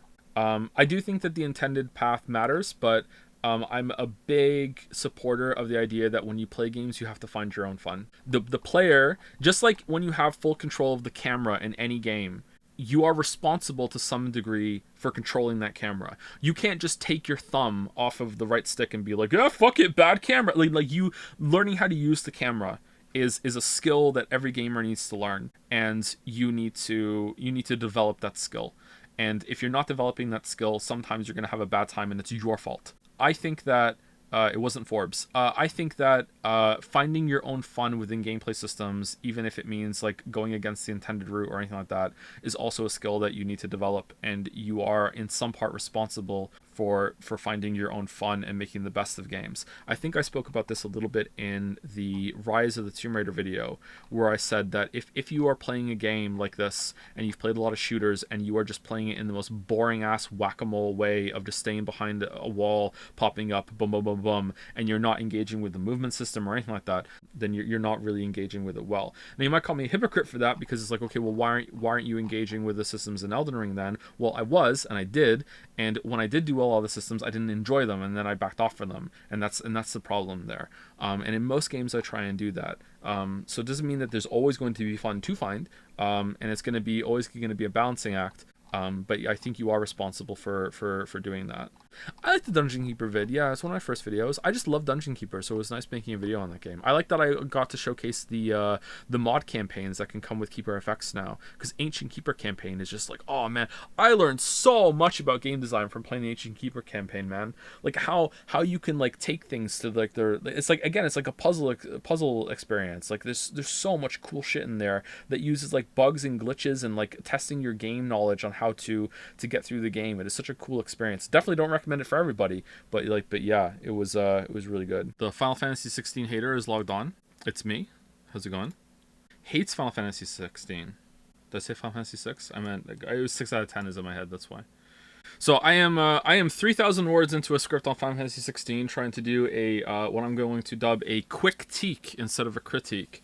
And I think that maybe I'm going to have to cut it, because I feel like I'm going to have to play the game again. And I don't want to play the game again, because I feel like I don't have a strong enough grasp on the problems in the story, and I don't want to play it again. Not because it was so awful, I just don't want to, and it wouldn't be on stream. I just don't have the time. But I like what I wrote already. I just did like, I felt like doing a writing session about it yesterday, and I started writing, and I was like, oh, this is fun.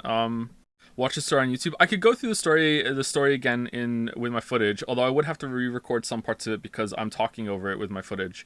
But then there's like a bunch of side quests, and people seem to think that there's some side quests that add context to some things that I didn't know, and I don't believe them. But what if they're right? Here, Ghost Trick is a really good story, and I don't want to start that when I'm feeling kind of down. I'm not super down, just a little bit down. I feel like if Joe wants to still do reviews, but he kind of needs to drop the replay the game twice to analyze it fully. If he wants to do that, yeah, maybe. But like in this case, I feel like the fact that we streamed it is the bad thing, unless you can spell out the audio. But also, there's parts of it that I need to go back and re-experience again. So if I hadn't streamed it, I could just go in and do the side quests, right? And that would be the end of it, and I'd be done. So maybe that's it. IMO, not really. It's called Silent. It's called side quest for a reason. It's optional, maybe, but a lot of people seem to think that a lot of the optional side quests. See this now. We're getting to the Witcher 3 talk. Some of them say that there's a lot of context that are added into those things, and maybe they're right. And if it's right, then I can say, okay, look, the game is addressing it. It's just that doesn't mean that it's the criticism is now invalid. It's just now it should have been, well, this should have been part of the main quest instead. But I talk about this in the Witcher 3 video, because I talk about everything in the Witcher 3 video, including God and Joe Rogan and everything in between. The side quest and optional is not always the same thing. So in Witcher 3, no spoilers, but I will say the name of the quest, or the name of the character involved in the quest. If you played The Witcher 3, you know the character of the Bloody Baron. The conclusion of that quest is a main quest. You have to do it. You cannot beat the game without doing the Bloody Baron quest. However, the last part of that quest is optional. You don't have to do it. You do not have to do the end of Bloody Baron's quest. You can just let him deal with that all by himself, and you can just fuck off into the sunset. Does that mean that it is purely like optional or side content? I don't think so. I think you should do that if you want to judge the game, and that's the end of the story. Just because you can choose to skip it, I feel like that's not really a valid take.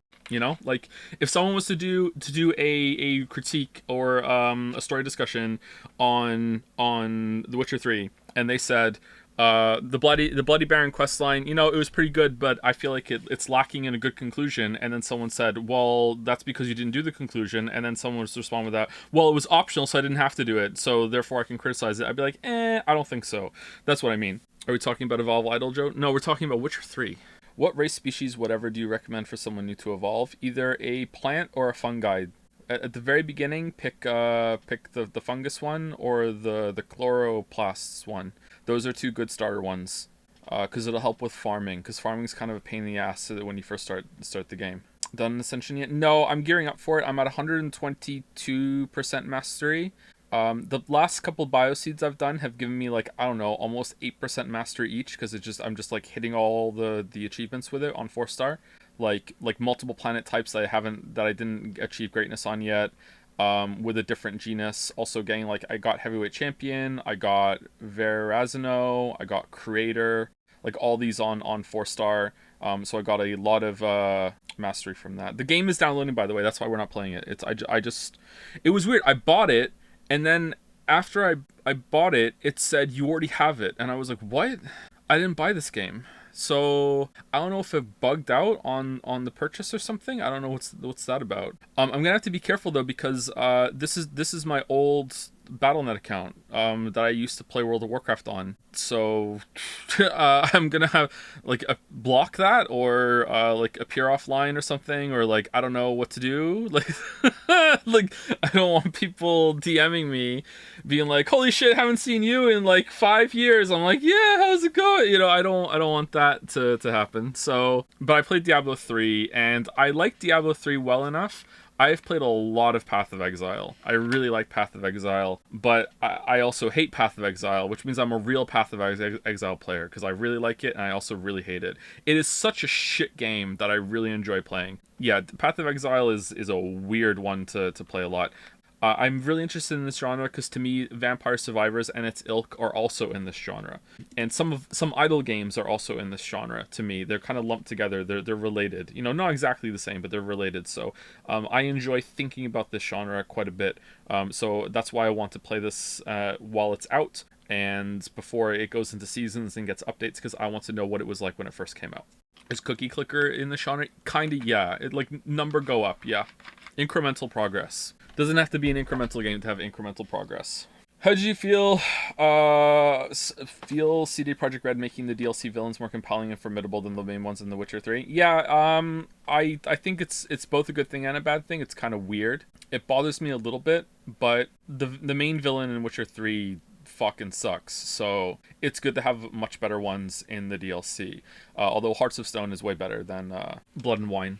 Blood and Wine's still pretty good though. Is it though? It absolutely is, yeah. For me, if you want more exploration and stuff, then you might like Blood and Wine a lot more, obviously. Well, not you might, you will. Like if you want like a miniature sequel to Witcher 3, then you will love Blood and Wine. Whereas Hearts of Stone is just like a really, really good side quest. Like that's underselling a little bit, actually. Like it's a really, really good side quest. Joe, you need to play Wolcen. It takes the best ideas for other RPGs and has great game feel. Sounds like a furry game. Oh, maybe it's not. Okay. Wolcen Lords of Mayhem came out in 2020. Oh, it looks pretty. Possible ban evader monitoring. Uh-oh. You have been scanned. Should I read the Witcher books before playing the games? You don't have to, no. Okay, reading the books before you read Witcher 1 will make your experience worse. Reading the books before Witcher 2 will greatly enhance your appreciation of a lot of the details. However, if you are really like on board with like sinking into like this the games and the books, I would recommend either play Witcher 1, then play Witcher 2, then read the books, because at the end of Witcher 2, spoilers, Geralt gets his memory back. And then you get his memory back at the same time that Geralt has it, because you will read the books. And then you go into Witcher 3 aligned with him properly. Or you can play all 3 games, and then you can read the books, and then you can play the games again, and then there will be a lot of references and everything that you didn't understand before that you will now understand, and you can get to appreciate the game twice. You might enjoy that. But right now, the ones that you can watch, I think the Witcher 1 video is the best video that I made. It's probably my favorite. It was really hard to make. My YouTube career might be dead. I don't know if it's going to be how they're going to handle this, but I think this has been news. I am finding out about it 2 days late because I don't check my email. YouTube is taking away the ability to control where YouTubers put ads in their videos, and if that doesn't come with a long, hard look at how long form content gets ads placed, that is just going to like undoubtedly kill both channels, actually. There's no way. So right now, if you upload a video that's longer than an hour, and a lot of my content's a lot longer than an hour, if you let YouTube auto-generate the ads, you will get one ad every, I don't know, 4 to 6 minutes. Like, just shotgun blasted into the first, like, I don't know, 25% of the video. Just like, it's just relentless, just ad after ad after ad after ad after ad after ad, just like with no caring whatsoever about where the ads are. And then after the first 25%, there's just no ads after that. So I don't know what's gonna happen. I mean, the workaround would just be fill up the first 25% of your videos with nothing and just say, hey, skip ahead, so skip all the ads. But I guess the algorithm is gonna react to where people are watching. So hopefully they fix it. Hopefully. I don't know how that's gonna work, man. Their stated goal is to do longer ad breaks less frequently. If they can pull that off and they're being honest with their goals, then I guess that's fine. But who knows how that's gonna work? Oh. Maybe, I don't know. They loved short form content for a while too, right? And then that got killed. The algorithm really likes watch time and really likes when people sit there and watch for a long time.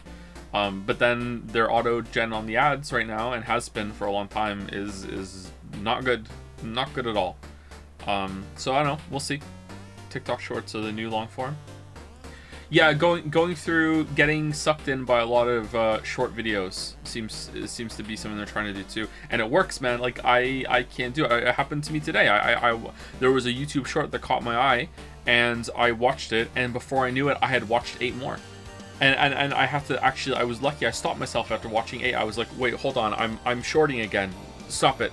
Like I'm lucky that I broke myself out of it. It's unbelievable how effective it is. I'm stunned at how you can just slip into just scrolling down the shorts like goddamn. Like it's got this weird kind of gambling effect too, whereas like, you know what, that clip, that short wasn't very good, but this next one's going to be good, and then it is, and you're like, oh, there was a good one, and then you go like 3 bad ones in a row, and you're like, and you're like, you know what, but that one back then was good, there's a good one here somewhere, you know what, one more good one, and then I'm gonna stop, like it's really bad. There's also 100 emails that I didn't go through that I received like 5 years ago. Like, I was on top of it, and then for whatever reason, I missed, like, maybe it was like when one of our kids were born. I didn't check my email for a while, right? And I had like a bunch of emails, and I checked I checked the first set, but there was like 99 emails that were there that I didn't check, and I was like, I'll get to it, and then I lost track of time. But I kept up on the new ones coming in. I just didn't get to those, and now so much time has passed that I can't hit, for whatever reason, select unread and marked as read only works on the current page that I'm on, or it doesn't go back. Like, I can't, like, it would take me hours of hitting the button to even get back to where those emails are to mark them as unread. I don't know how to do it. So there's just like permanent notification on my account that I just can never get rid of those, man. Like, it just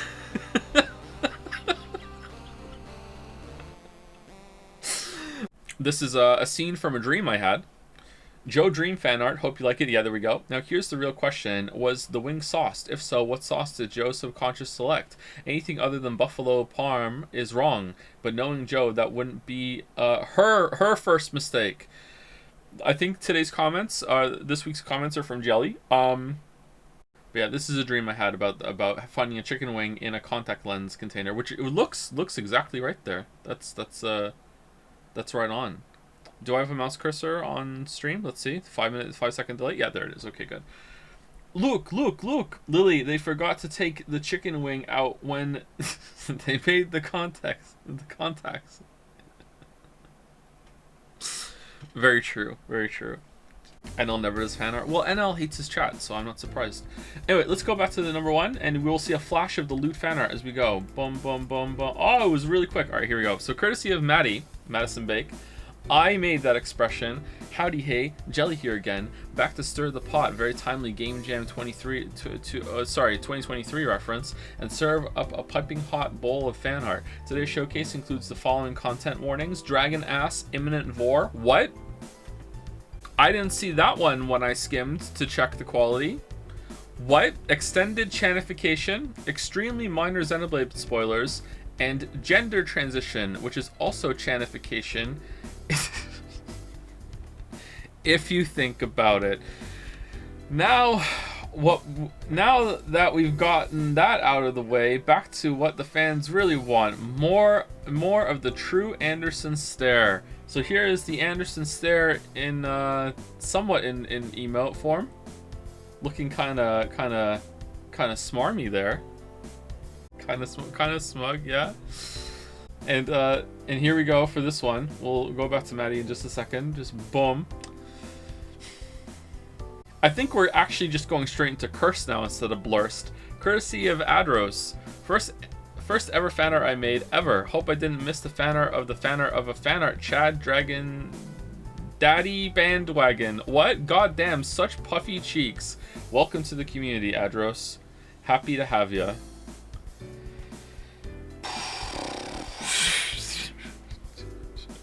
Well, that's something. What is it that's kind of charming but also disturbing about like clearly like very high quality, like talented art of subject matter that doesn't deserve it? You know what I mean? Like what the just goddamn over engineered art, you know? Is it grotesque? Is that what it is? Yeah.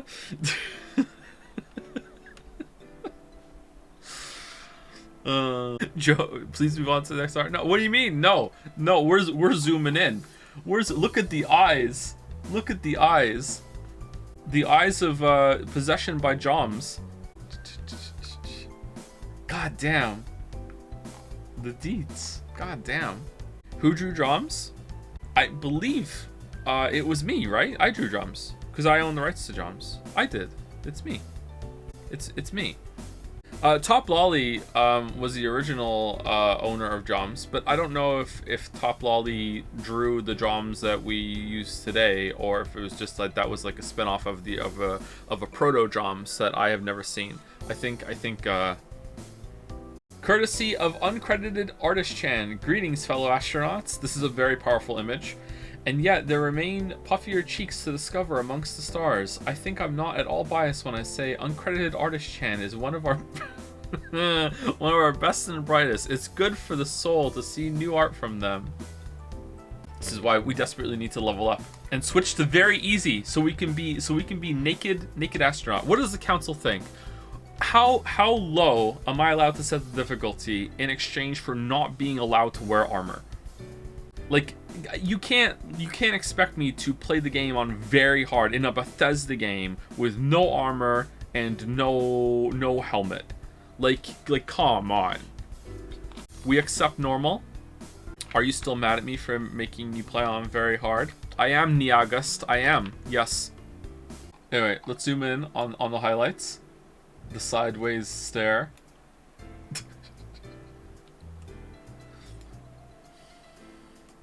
What?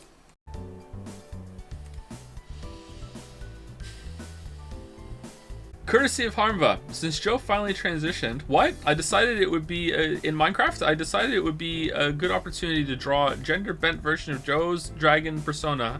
I hope you don't mind me gender-bending Joe Mama. Whoa, seems like things are getting a little hairy out there. We should split while we still can, chat. Drag Chad, or Joe Dad.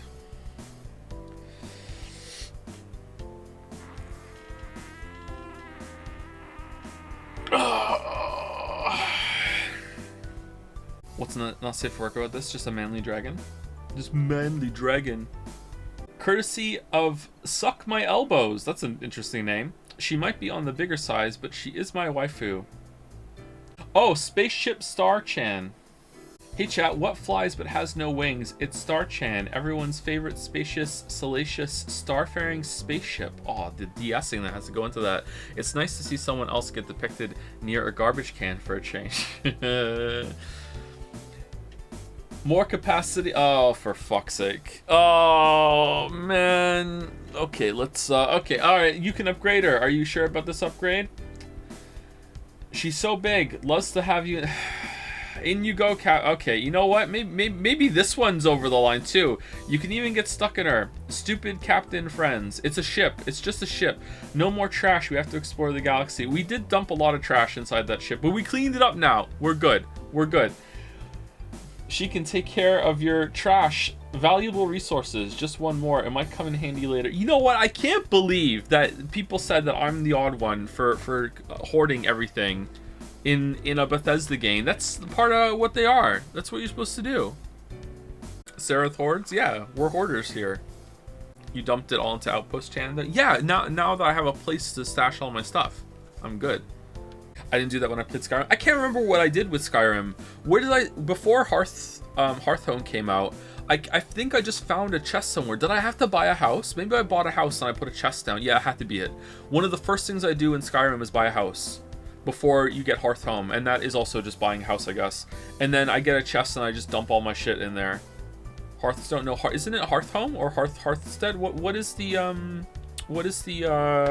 DLC for Skyrim that makes it so you can build a house? Hearthfire. All right, thank you, Hearthfire. I thought it was Hearthhome. All right, well, thank you, Suck My Elbows. I would let it stay on the screen for a little bit more, but the more I look at it, the more I'm getting worried. Nice jobs, nice jobs. Very nice art. Very nice art. All right, next one. Oh, there's more. Also courtesy of Suck My Elbows. Still does vor if you ask. Oh, for what? Trapezing through treacherous territory necessitates tough transportation. Tried and true, Star Chan. Tramples trials thick and thin. Trust. Nice. Nice. The Adventures of Star Chan. A series of unfortunate events. Lost her clothes. We get to see her...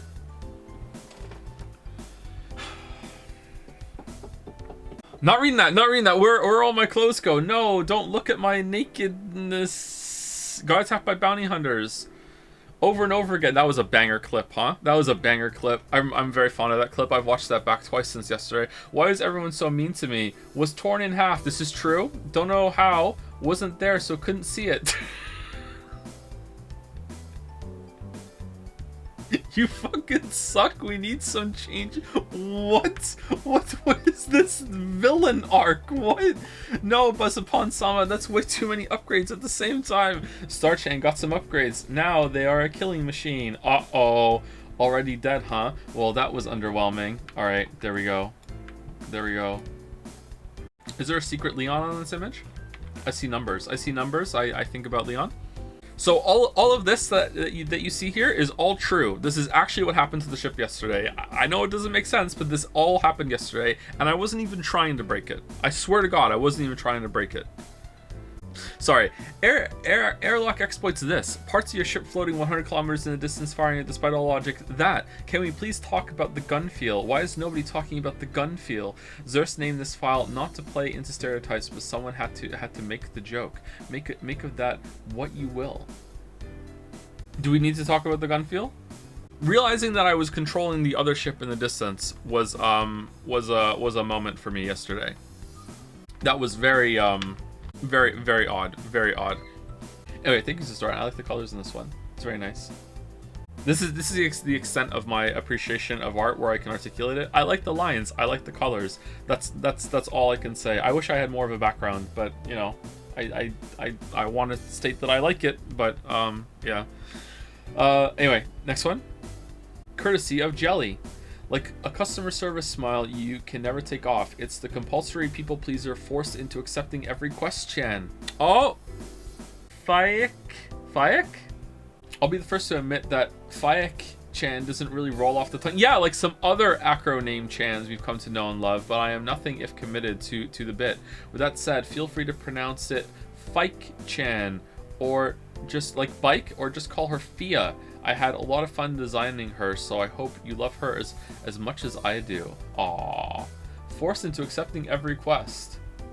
She's literally me, permanently encumbered from undroppable quest items. If you miss content, the boss cuts her salary cutting noises.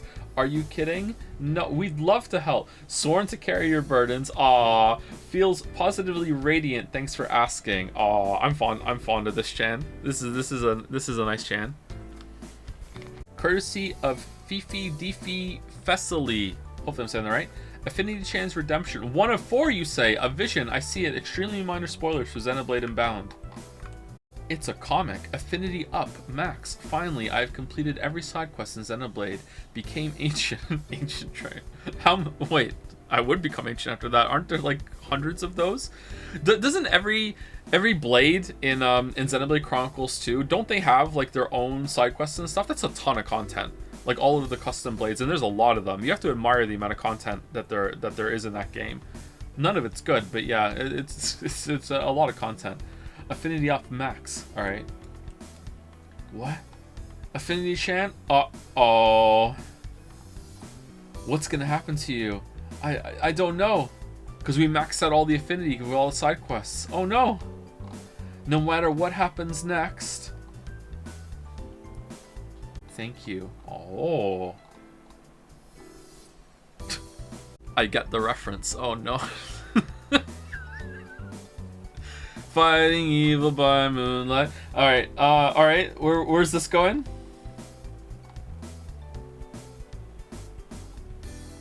Yeah, this is really Sailor Moon. Holy shit. the ruffle on the shirt. Wait, what?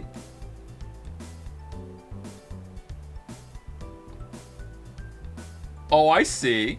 Oh. Oh. She's here. I'm home. God damn it, Fido. Welcome back. Affinity Chan is evolving. Do.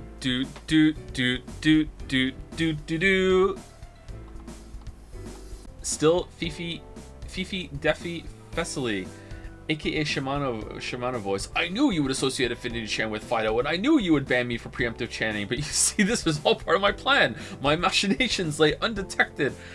Featuring Al the Somnium Files reference. 404, well, speak of the acronym, and she shall appear, I suppose. Any day with Fido is a good day, if you ask me. The perfect Chan to round out our Chan block for the week. Wait, there's no reward? What the hell, Affinity Chan? Worst girl. Ronald McDonald hates Xenoblade. Chakai69 hates Xenoblade. Nopon Riku, worstest game. Fifi, evil face. Guzzlord Kinney, when is the okay, all right. This is a fun expression. All right, so Affinity and Fido are the same Chan. Same Chan. Who knew? All across the Chaniverse. The Chan lore is growing to meet the needs of the growing Chan lore. Courtesy of Merrick. Merrick following Fido. It's poetry. Back to Starfield. Don't you just hate when a bad plan comes together? I think we've all had an impulse purchase like this at some point in our lives. On an unrelated note, Merrick and I have been going back and forth on the gun designs in this game for a while, and I gotta say, as pistol aficionados, we are not impressed. You can do better than this, Todd. I like the gun design so far, but maybe I haven't taken a hard look at the pistols. I like the rifles and the shotguns, or the laser guns, sorry. This looks seriously over the range. Hell yeah. All right. 99999, and then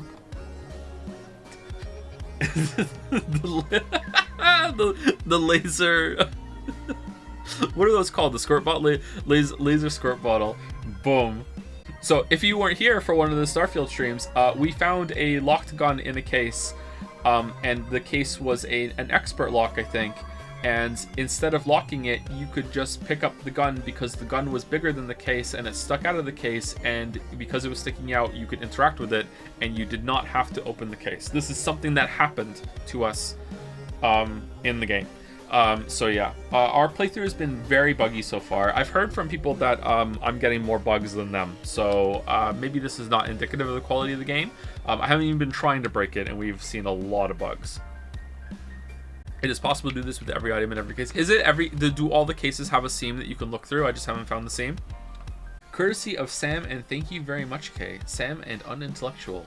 He says it every time. Funny mining laser does funny things. You thought we were done with Chans? Neehee, that was a lie. I really did think we were done with Chans. Achoo, Cutter Chan. Cause it's, oh, and then the T's gone, so it's Cuter Chan? Is that what's going on there? Ah, all right. Pretty cute Chan. I can't lie. Pretty cute Chan. Men, woman. Is this our first sexist Chan? What's going on? Cuter Chan. All right. I've been no-lifing Starfield today. 29 planets surveyed, 971 more to go. Are you really gonna survey every single planet? Tell me if you find anything good. I know it's safe to say that because I'll never hear from you. Nothing to report. Courtesy of 4G LTE, Bethesda's Bug Chan. Aw, nice. You know what I've noticed? I don't know if this came from me. It probably didn't. Maybe I got it from somewhere else. But you know, I would be uncomfortable if it came from me. I'm noticing ever since I said in the Fallout 4 video that Bethesda's RPGs aren't really RPGs, that it's more likely just to call them Bethesda games. Especially now with Starfield, I just see everyone just calling them Bethesda games now, instead of like RPGs or anything like that. Just everywhere I look, everyone's just like, oh, Bethesda game. Like they're calling it its own kind of genre kind of thing. Todd-like is better. There was a username I saw. I don't know if it was on Reddit or if it was a screen cap, and the guy was there defending Starfield, and his username was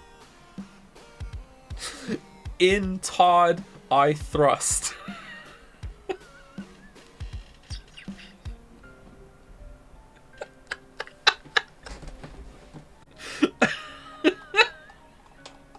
Anyway, sorry, 4G. I was thinking about this because Bethesda's Bug from I think, is it the first video I followed for video? I think it was the first one. I said Bethesda's Bug. She's either an anime girl wearing some bug-themed accessories or a human woman-sized mech piloted by at least 18 cockroaches. What is... Someone's very upset. What is the lore behind this Chan?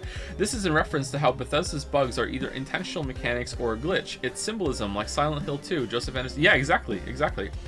Will gaslight you into thinking that every glitch you encounter is an intentional feature, like long walks up mountains that were totally meant to be walked up, not finished, just like Bethesda games. Ah, I see. All right. I see. All right. Cool. Well done. Mario. Oh, this is one of two. We're gonna see more Bethesda's Bug Chan. Yeah. So I think the clearest Bethesda's bug that we've seen so far. So just to reiterate, a Bethesda's bug is specifically, doesn't have to be in a Bethesda game, by the way. There's been I've said Bethesda's bug for other games too. I think I even said it in one of my Nintendo videos, and someone in the comments was like, "This game is not made by Bethesda. You're an idiot." And I was like, "Okay, you don't understand the reference. That's fair. Whatever." So a Bethesda's bug is when you encounter something that feels broken, feels like it's not working right, but the game is so buggy, or the bug is presenting in an ambiguous way that you're not sure if it's a bug or if it's just a really weird design decision. That's what it is. And I think the clearest one that we found so far in this game is Vasco going into sleep mode on the top floor of the ship. Like, I don't know. I really don't know if that's a bug or not. Him teleporting through the floor, the ceiling to get there is clearly a bug. But is that just a pathfinding error for him to be sleeping up there? Or is he supposed to be even higher up than that in sleep mode, like on top of the ship or whatever? I don't know. I really don't know if that's a bug or not. Because it's blocking the pathfinding of the other characters there. So it seems like a bug. But then, you know, that's not the only area that characters have pathfinding issues. So yeah, it's actually a really perfect example of the phenomenon of Bethesda's bug. Still 4G, Mario. I adore that expression in the last panel. Reminds me a lot of Nichi Joe, another delightful chant to actually round out our chan block and a catalyst for many things to come. But, oh, here it is. Vasco's not clipping through the floor, silly. That's just his space saver mode. He does this so he won't get in anyone's way. Help me, Step Joe. I'm stuck. Yeah, there we go. Oh, she's enjoying this. This is a cool expression. Just permanently annoyed. Wow, Joe, looks like you unlocked the hidden trait that lets you breathe in space and then the nice going. Yeah. It's helmet off, unimpressed. Oh no, Joe, looks like you got affected by the ultra rare gun flu. Now you can't use your guns, and it can only be cured by changing your character's gender. You know what they say, trans rights to bear arms. Am I right? Right. Who got there first? The K or 4G? I like this chan. This chan comes with a narrative. Oh man. Oh man. Oh man, it's been so buggy, chat. It's been so buggy. Anyway, courtesy of Piggy Wiggy, this PSA was sponsored by the Woke and Woke Agenda. For more information on how to reacquire the ability to shoot giant laser guns, consider joining the Joseph Anderson Discord server. When we don't feel comfortable in ourselves, it can be hard to do the things we normally can. Ask your doctor if transition is the right option for you. Possible side effects include weight gain, mood swings, and the sudden need to watch streams by Joseph Anderson. This PSA was brought to you by the Starfield Department of Health and President Howard. Thank you, Howard. Thank you, Howard. First time chat, Anderson, RUPH. I don't know what that means. My pH is around an 8, I think. I'm a little bit acidic.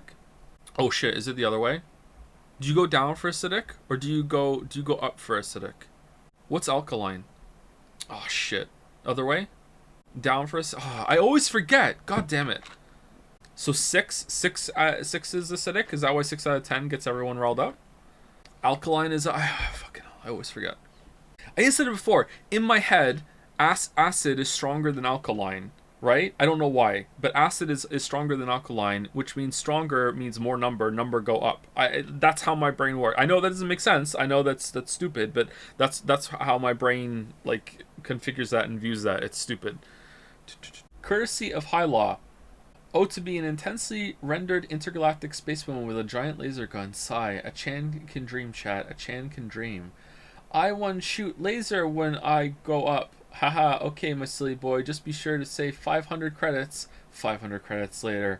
Brrr. I feel like this is a reference to something that I don't know. Is this a reference to like a Cowboy Bebop or something? Music is gone? Alright, hold 1 second. Man, look at the shading. It's so harsh. It really fits. Look at that. That's so cool. Courtesy of Luna Panda. Write something funny here later. Uh-oh. Uh-oh. I like to think that being an essential NPC is an in-universe aspect of Bethesda games, a rare power acquired by a precious many. Okay, we need ideas to deal with those people. Suggestions? Make them go the fuck away. Enslave them. ... What?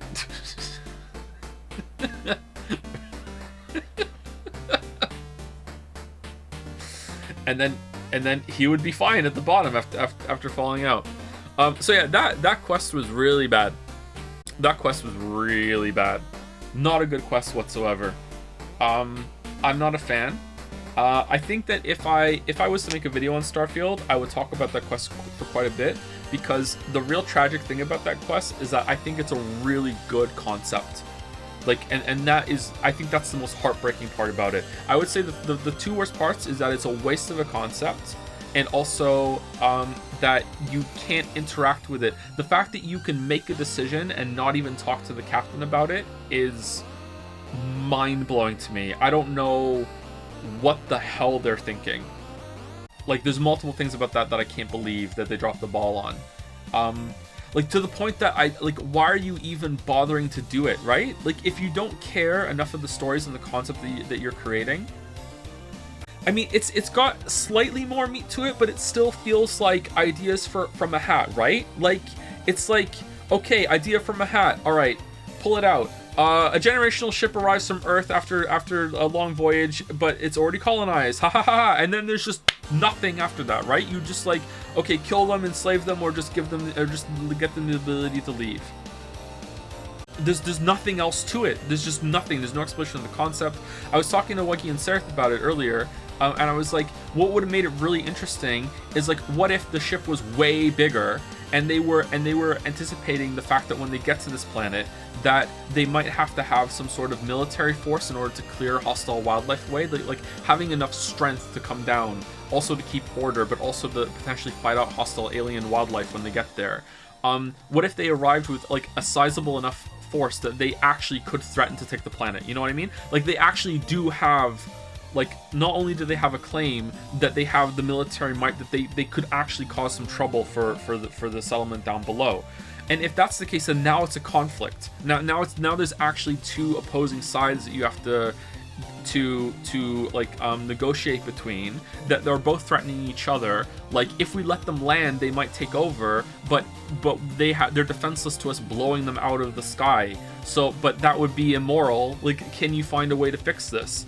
Instead, it's like there's just nothing. And like, again, I can't stress, like, the worst thing about it possibly, apart from wasted concept, is that you can't go back and talk to them. It's like when we went back to the engineer, and the engineer was like, what grav drive? Like, that to me felt like, oh shit, we didn't clear this with them. Oh no. And then he's like, haha, you should have seen your face. And I'm like, what? Like, you're right, we didn't talk to them. And then the setup of like, yeah, Zorgox is saying this too, like the setup of like, they want the whole planet, and it makes you think that you're going to be able to negotiate the whole planet for them, which would have been ridiculous. But then it just goes nowhere. A quiz. A world-famous Twitch user, Chimera's Not Goats, once said, we should play Rabby Ribby chat message or Dujana chat message. So today we're going to do exactly that. I have picked amazing, cool, very awesome quotes from both Rabby Ribby and Dujana's Twitch chats to create the hardest guessing game ever. This is like pie or anus, Dujana reference, nice, but you get anus every other turn. What's the prize for completing this trial? More quotes, of course. Each result description, but one includes a score and a very special quote that is bound to make you laugh and or get me in someone's block list. So why don't we start? All right, one second. I will close the window, and also we're gonna turn the music off. Also, why does nobody go, hey, these people have been isolated for 200 years. This is an insane opportunity for sociology. Not just that, but also the opposite. How come no one on the ship is like, apart from the engineer, after you talk to him for the quest, is like, holy shit, what's happened in 200 years? I want to know. The situation has changed. I don't want to be a part of these people anymore. Like, let's go. What advances do we have? Like, come on. Like, it's stupid. So is this chat from Dujana or Rabby Ribby? Did he find the succubus yet? Are you sure you've never seen this chatter before? That's from Rabby Ribby. What? Oh no. Oh no. So someone said that in the Rabby Ribby one for sure, but it wasn't that chatter. That someone else said it in the Dujanashi. I'm not gonna know fucking like the usernames. This game has a story. Rabby Ribby. Yes. Hope Hajime, smiley face. What? How am I supposed to know someone did a smiley face at some point in the stream? Oh no. Where's the both? I love this Twitch emote so much. It's so innocent, so pure. Dujana. Yes. How's it like playing the best game ever made? XX Fatherless XS. I mean, he isn't playing Mario Odyssey, so I don't know. Oh, Joe has a main channel? Oh boy, can't wait to check it out. Rabby Ribby. Yes. Rose Asher, next generation of the finest slur chatters being born right now. What the fuck? kind of chat message is that? I'm gonna go with Dujana. Yes. Merrick. At Merrick Bentuzzi. Nice try, officer. I ain't going to jail. I know this is because of the thread system on on chat, but that's very funny. That's Rabby Ribby. Yes. I hate desert levels, or just the desert in general. That's gotta be Dujana. Hot? Yes. I hate this. It's revolting. I love this. It's attractive. Okay. This really could be either of them. This feels like a trap. I'm going Rabby Ribby. Yes. He climbed the wall. Rabby Ribby. No. Thinking of skipping stream to play this now. Rabby Ribby. Your tax dollars at work. Joke's on you, chatter. I don't pay taxes. Rabby Ribby. Yes. Me personally, I wish Joe would only play Rabby Ribby. Honestly, but this is Dujana. Yes. Dude, imagine trusting a weeb. It's Dujana. Yes. When politics stream, the politics streams already happened, though I'm pretty sure the VODs are no longer available on YouTube. Sad. Did it? Again, it feels like a trap. I'm going Rabby Ribby. Yes. All right. I've broken the game. Lettuce. Definitely Dujana. I wish the game would give me the promised seizure right about now. That is absolutely Dujana. Report for self-harm. Recently, I had a Joe dream. He was playing some weeb game and chat was being insufferable, and Joe got increasingly annoyed up to the point that he screamed, "I'm having fun," so hard that the mic clipped. Then he kept quiet for like a minute and said, "That was quite rude. Sorry." His scream was so fucking loud that I woke up IRL. Rabby Ribby. This sounds like the Evil Morty theme. Now let's test your Rick and Morty knowledge. I don't know the Evil Morty theme. It's gotta be Rabby Ribby. No! This will kill me. What doesn't kill me makes me stronger. Rabby Ribby. No! Rachel Amber. Rabby Ribby. Yes. Hey chat, I just joined the stream. What the fuck? Could be either. Could be either. I'm going Dujana. Yes. Hollow Knight muddled your senses. No, there was a Metroidvania part in Dujana as well. Now I've got your attention. Let me tell you about the entire lore of Hollow Knight. Basically, it all started when a pale Rabby.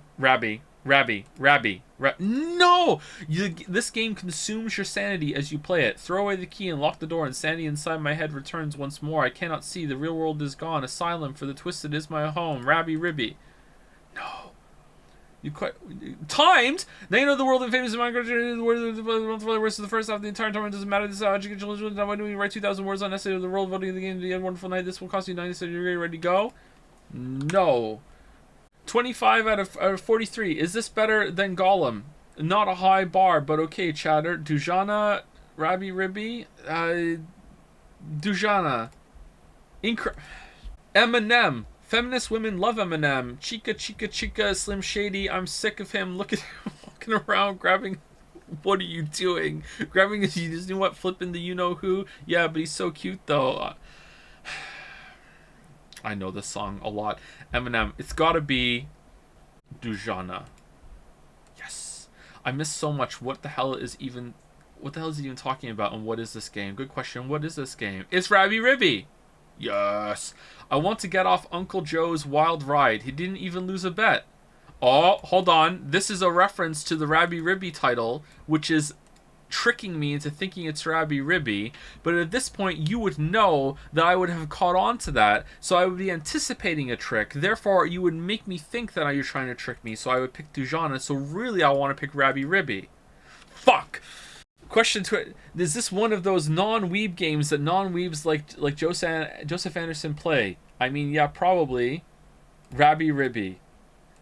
Unironically, amazing game design. Unironically? Dujana. Yes. You can do it, Joe. Don't give up.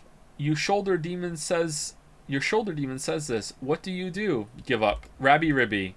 Yes. Damn, you explore maps the same ways I do. Running around corner to not miss anything. This is my approach in Minecraft as well. I'm been banned from 7 servers. It's Dujana. Yes. Great Macbeth reference, Joe. Joe should do a Hamlet live reading stream. He can be Hamlet. You can be a Hamlet, Rabby Ribby. Yes. Where in hell? Here, starting Ghost Trick might do some more stream with Diablo 4 soon. Rabby Ribby is next, and then there will be no more streams after that because Rabby Ribby will end it forever. It's Rabby Ribby again. Yes. Just joined. What in God's name is this nightmare? What in devil's name is this stream? It's Dujana. Oh, I'm good.